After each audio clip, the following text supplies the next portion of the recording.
نبی کے اموال جائیداد کی تقسیم بحوالہ قرآن تفصیل۔ جان لو کہ تم جو کچھ جس قسم کی غنیمت حاصل کرو اس میں سے 5واں حصہ تو اللہ کا ہے اور رسول کا ہے اور قرابت داروں کا اور یتیموں کا اور مسکینوں کا اور مسافروں کا۔ اگر تم اللہ پہ ایمان لائے ہو اور اس چیز پر جو ہم نے اپنے بندے پر اس دن اتارا ہے جو دن حق و باطل کی جدائی کا تھا، جس دن دو فوجیں بھڑ گئی تھیں، اللہ ہر چیز پر قادر ہے۔ سورہ انفال سورہ نمبر 8 آیت نمبر 41۔ تفسیر و بیان القرآن ڈاکٹر اسرار احمد صاحب۔ ویسے تو میں ان کی تفسیر کو ریفر بھی کروں گا آپ کو کہ ان کی تفسیر کو دیکھیں، ویڈیو دیکھیں، ان کے جو جذبات ہیں، ان کے جو احساسات ہیں دین کو لے کے، جو ان کا دلی جذبہ ہے وہ قابل قدر ہے۔ درد رکھتے ہیں یہ، اور ان کا جو اخلاق ہے، جس درجے کا اخلاق ہے اور جو ان کا ذاتی کردار ہے اور جس طریقے سے، جس نوعیت سے، جس احساس کے ساتھ انہوں نے دین کے لیے بیان کیا ہے وہ قابل قدر ہے، وہ جھٹلایا نہیں جا سکتا۔ اس کا ہر ایک انسان معتقد ہے۔ میں نے کسی انسان کو نہیں پایا کہ ان سے اس درجے میں اختلاف رکھے کہ مذہبی اعتبار سے، ان کے بولنے کے اعتبار سے، اور یہ کوئی ان کو سنے اور وہ ان کے متعلق اچھی رائے قائم نہ کرے۔ باقی ان کی تفسیر جو لکھی ہوئی ہے کتاب کی شکل میں موجود ہے، وہ میں بیان کر دیتا ہوں اس آیت کے حوالے سے کہ اس آیت میں مال غنیمت کا حکم بیان ہو رہا ہے۔ واضح ہے کہ بعثت کے بعد سے رسول اللہ صلی اللہ علیہ وسلم کو ذریعہ معاش کوئی نہیں تھا۔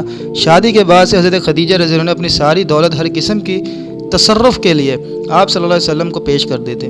جب تک آپ صلی اللہ علیہ وسلم مکہ میں رہے کسی نہ کسی طرح اسی سرمایے سے آپ صلی اللہ علیہ وسلم کے ذاتی اخراجات چلتے رہے، لیکن ہجرت کے بعد اس سلسلے میں کوئی مستقل انتظام نہیں تھا۔ سپر آپ صلی اللہ علیہ وسلم کے قرابت دار اور اہل و عیال بھی تھے اور جن کی کفالت آپ صلی اللہ علیہ وسلم کے ذمہ تھی۔ ان سب اخراجات کے لیے ضروری تھا کہ کوئی معقول اور مستقل انتظام کر دیا جائے۔ چنانچہ غنائم میں سے 5واں حصہ مستقل طور پر بیت المال کو دے دیا گیا اور آپ صلی اللہ علیہ وسلم کے ذاتی اخراجات، ازواج مطہرات کا نان و نفقہ اور آپ صلی اللہ علیہ وسلم کے قرابت داروں کی کفالت بیت المال کے ذمہ طے پائی۔ اس 5ویں حصے سے معاشرے کے محروم افراد کی مدد بھی کی جائے گی۔ اسی حکم کے نازل ہونے کے بعد تمام مال غنیمت ایک جگہ جمع کیا گیا اور اس میں سے 5واں حصہ بیت المال کے لیے نکال کر باقی 4 حصے مجاہدین میں تقسیم کر دیے گئے۔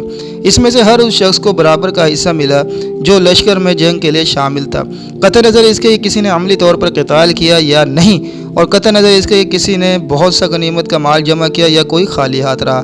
البتہ اس تقسیم میں سوار کے لیے 2 حصے رکھے گئے اور پیدل کے لیے 1 حصہ، اس لیے کہ سواریوں کے جانور مہیا کرنے اور ان جانوروں پر اٹھنے والے اخراجات متعلقہ افراد ذاتی طور پر برداشت کرتے تھے۔ الحمدللہ رب العالمین۔